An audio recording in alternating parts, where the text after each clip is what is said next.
one story, and one story only. It was exciting at times, but the big thing was the camaraderie, the comradeship with the other pilots.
I'm going to tell you one story, and one story only. Much has been written about the Cuban Missile Crisis. It's all over the internet. One fact seems to remain elusive, and that was that the U-2 flight over Cuba didn't discover the missiles, it rediscovered the missiles. There was a team near Russia that was watching these missiles being tested and going onto a ship.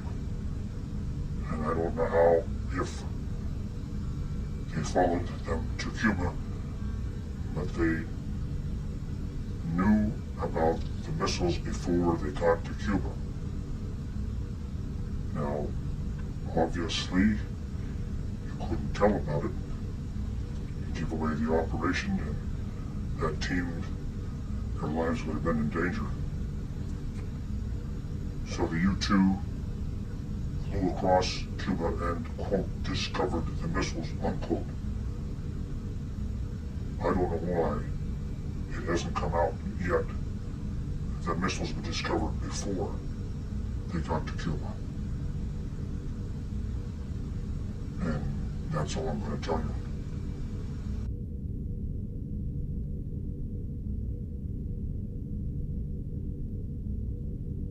I arrived in Vietnam, and I was approached by a sergeant who said, "Would you like to make some extra money?" And of course, being poor young private, I said yes. So I ended up with a strange unit, which I had thought up until very recently was long-range reconnaissance.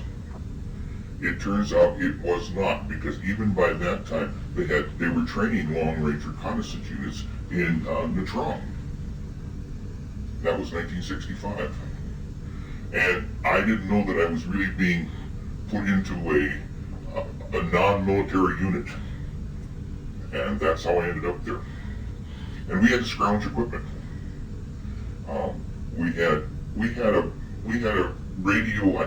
The Army didn't at that point, as far as I've been able to tell, looking on the internet and everything, did not have a small HF transceiver working with code. They had, and the box that we got was blue, very much like the Village radios in the color, but it didn't look like the Village radios because they had audio and we only had CW. And I took it apart one time and got in big trouble for that because I was supposed to see the inside of the radio, and it was channelized by crystals. And the receive and transmit crystals were different, and they were about a megahertz apart. It started just above 4 megahertz, and it went up just a little over 6 megahertz were the ones we used. They had some higher frequency ones than that. And all we really did every night, we'd string out the long wire in, the low trees, and then we would listen for our call sign. If we did not hear our call sign when they went through the call signs, and our call signs were always, typical military. That's why I thought it was military. They do something like, live long, 1-3. Okay, so it's 2 letters and 2 digits, and they just listened for that. What did you do with these radios? We listened, and if there was something for us, we copied it. It was 5-letter code groups, and I had they were apparent just one-sheet disposable things. They were used just once, and you threw them away, and then passed it on to the rest of the group. What we were being told to do. We could hear them very well, but they often could not hear us. We were supposed to just try to send an R for Roger that we received it, and oftentimes they didn't get it, so you get back a question mark in code, and so you would send it again, and some nights they just gave up on us. They couldn't hear us. What did they want you to do with these radios? What, you looking for something? Yes, if we had information to get in, we let them know on the radio. How'd you get this information? Just what we're collecting in the countryside. So your crew is walking around through the jungle? Yeah.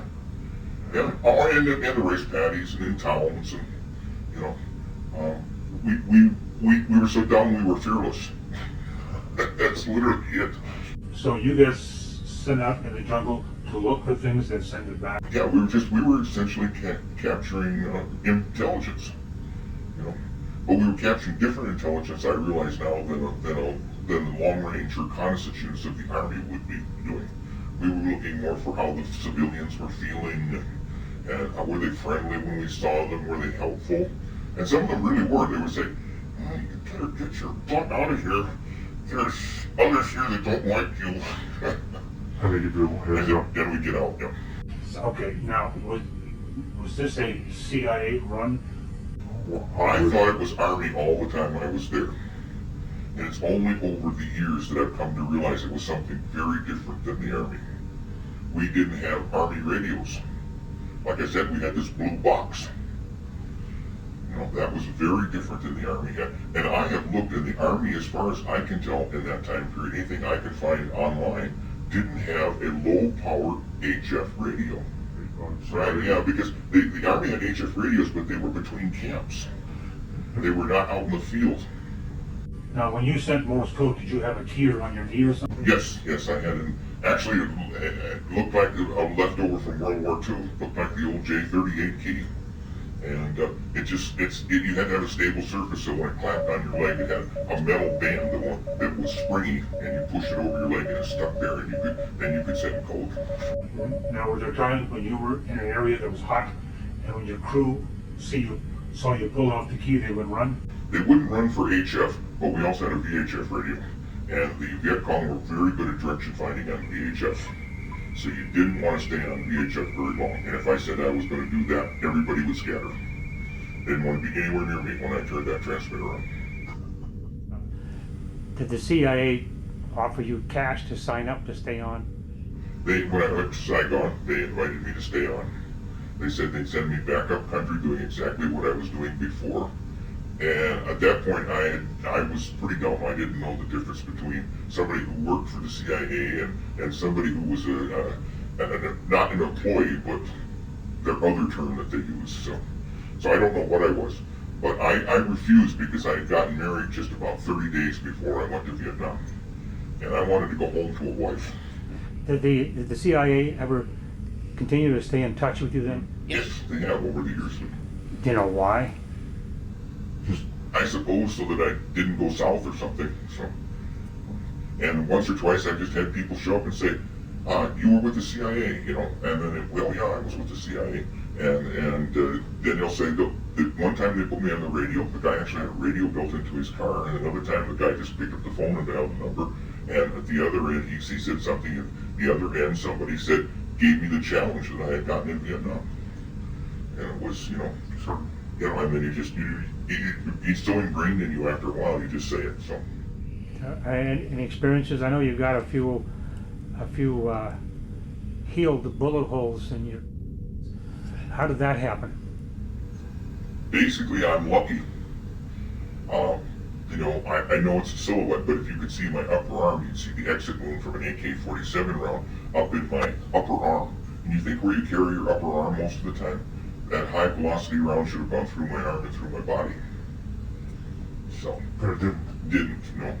And then I did, we did get, we suffered on a patrol, we suffered a friendly fire incident from the Marines, because we were in no-fly zones, and if they saw anything move there, they could shoot at it. And there were 6 of us, and the other 5 were killed.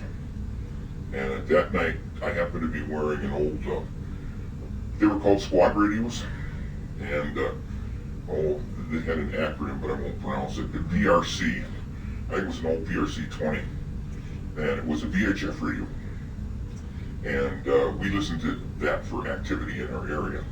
And that acted as a flak jacket, because in Vietnam, we didn't have flak jackets like World War I or World War II, we didn't. And so the radio acted as my flak jacket. So only sustained injury I had was some chunks of iron in my behind. Now, did anybody from the CIA out of Chicago or Washington ever come by through this area just to have a chat? Or Several times I've had that happen, yeah. how did they get a hold of you? They show up at my front door and say hello and show me an ID and say hello, and we know you were here and there, and they give me enough information. I've never had anybody use the challenge except that one time from Vietnam. So. You ran into a bunch of agency people at BSU. What was that about? Well, it startled me one afternoon.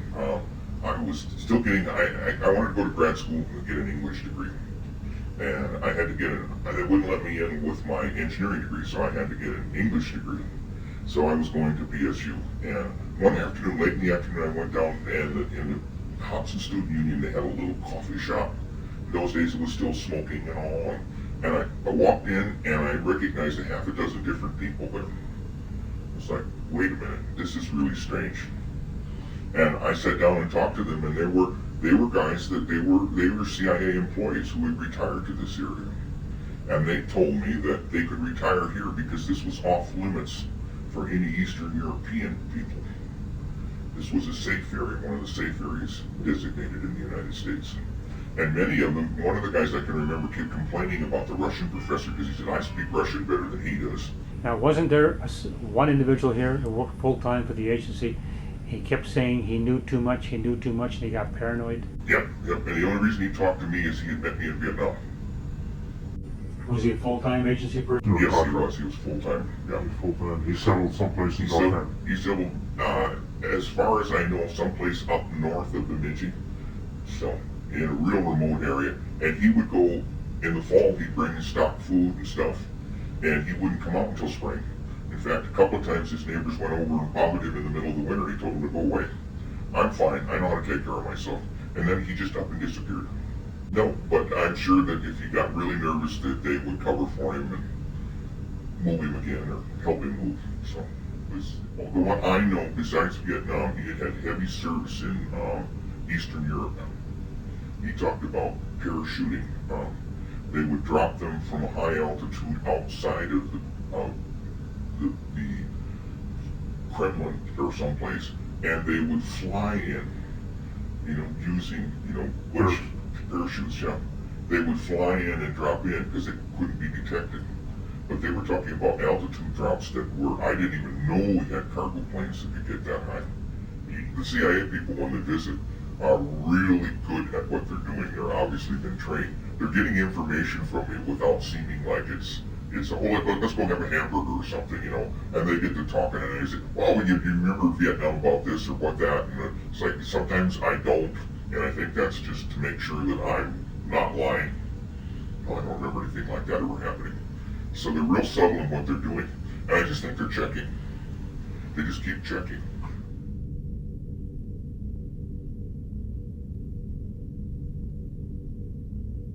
How did you get assigned to Laos? That's just where I was. Well, that's where the major aero delivery was being done, because they were feeding the Hmongs in the mountains of Laos, and the Hmongs were a slash and burn culture, and they'd move into an area and they'd cut all the trees down, and then they'd burn everything, and then they would cultivate rice on the hillside, and when they had exhausted the soil at that time, they moved on and did the same thing someplace else. And because they were fighting now, they weren't able, they were and operating on a basis, Fighting who? For fighting the Pathet? Pathet Lao and also the North Vietnamese, but mostly the Pathet Lao. they were doing this for us? Yes, Okay. yeah. So, And so they had to be fed somehow. So that's where we fed them with rice and with kwai, which is a name for the water buffalo over there, and nampa, which is a fish oil, which is really the only thing with proteins in it that they get and they really thirst for. And so we'd be providing food to the Hmongs. okay, and that's because the Hmongs were, the CIA engaged the Hmongs, recruited They the had Hmongs trained. for They had recruited them, trained. Vong Pao was their leader, and the Hmongs were, how do you put it? They didn't really get it. They were Highlanders, so to speak. The Hmongs, according to their tradition, they owned all the land that was above 3,000 feet elevation. And the Lao people, they were the people that were below 3,000 feet. The Hmongs are Chinese by descent. But they had, since they were now fighting, and they weren't able to feed themselves as they traditionally had, they had to be supplied with rice and any other foods. that Where they did you needed. fly out of in Laos? Usually Vientiane. Oh, then, okay, that was the main operation? Yeah, sometimes we would go to other places. Sometimes if the food happened to be there, they might, instead of driving the food, say up to Vientiane, they would drive it to Savannakhet or Pak Se or Luang Prabang or one of those other places and other towns, and then we'd fly up there and pick it up and drop it. But most of it was out of Laos. It was on pallets. The stuff that we had to drop out of Savannakhet and these other places, they didn't have pallets. So we had to manhandle it to the back of the airplane and stack it and throw it out. Air America was a proprietary and was part of what was called the Pacific Corporation. CIA purchased Air America. I think Hold on, CIA please. set it up. Yeah, and then later they bought it out as a No. proprietary airlines. No, I don't believe so. My understanding is, and I could be wrong, but my understanding is that they were the ones that set it up originally so that they could bid on the USAID contracts in Laos and in Southeast Asia, and then have a cover for their drops of military material. They were done on this. They were done on the same. They were done on the with the same airplanes, not always out of the same bases. Now that's what they call hard rice, Yeah. soft rice. Hard rice is guns, ammunition, and that type of thing. Soft rice is what you eat. Yeah, Now, the planes you were on, that you were dropping both materials? on different trips, yes. But in the early days, we didn't. The hard rice came from out of Laos. And a lot of secrecy covered it as to where you launched, how you got in and out of Laos, decoys, tail planes, changing of tail numbers and on airplanes and various things like that, call signs, so that it would sound as if the plane had come out of Vientiane where actually it had come out of somewhere else. We flew a lot of reporters around. Anybody who, if somebody wanted to charter a flight, it had to be done with Continental Air Services. Was that owned by CIA too? No. Yeah. That was, I probably better not get into that. Okay. I agree. That's I don't mind telling you off camera that I'm not. Yeah. That's a really I know some of the guys that twisted story. fly for it. What it amounts to is somebody wanted, a group of people that wanted to get in on the on contracts and make money in airline. Oh, wait a minute. Ted Shakti was the case officer for CIA in Vientiane. He was there. I thought he was there before '60. Yes, he was there when the Lima Site 85 got overrun. So that'd be before your time then. That'd be after. Well, before I was flying there, but it was. You came Site 85 was overrun after I left, or while I was working out of Vientiane. I was based in Vientiane for basically 3 years. I spent a half year in Vietnam. So I was in Laos for over 3 years. If you look back, hindsight, would you do it again? Oh yeah, wouldn't trade my experiences there for the world. Yeah. It was exciting at times, but the big thing was the camaraderie, the comradeship with the other pilots. It was great bunch of people with whom to work. Now, there were some duds, and there were some guys that you wouldn't invite home because you wouldn't want to let them in your house, or. Yeah. But they were all out there. They were all doing their job, and taking risks every day. And there was also a feeling that we were doing something that was constructive. It was good. For the foreign policy of the country, we were doing a job that nobody else really wanted to do. We were doing a job actually that the military couldn't do. And this is not to knock the military, but there's a big difference between a civilian operation and a military operation.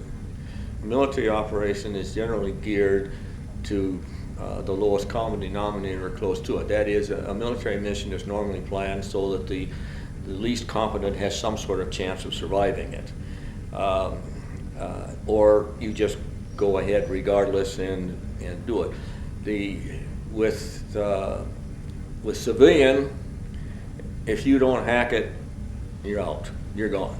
They're not going to put up with you. And we were willing to work harder, faster than a civilian operation like that. We were being paid by the hours that we flew, so the more hours that we get in, the better, and we get in and we get that airplane loaded as fast as possible and get out of there and get back when we were done as fast as possible. It was, and there was a flexibility in our operations that the military doesn't have. What is the Plain de Jars? Plain de Jars is a big open area up in the middle of Laos. It's called the Plain de Jars because there's a lot of funeral jars. Big jar. People in Southeast Asia, well, not so much in Vietnam. They're buried in vertical hole. But in Thailand and Laos, the body is put in a large jar in the fetal position, and that becomes their Gravesite. tomb. Yeah. Okay. And there were a lot of these on the Plain de Jars up there. How many miles across and wide? Any idea? Oh, boy, I couldn't tell you now. Must be, I mean, I can picture it in my mind, 20 miles or so, 20, 30 Okay. miles.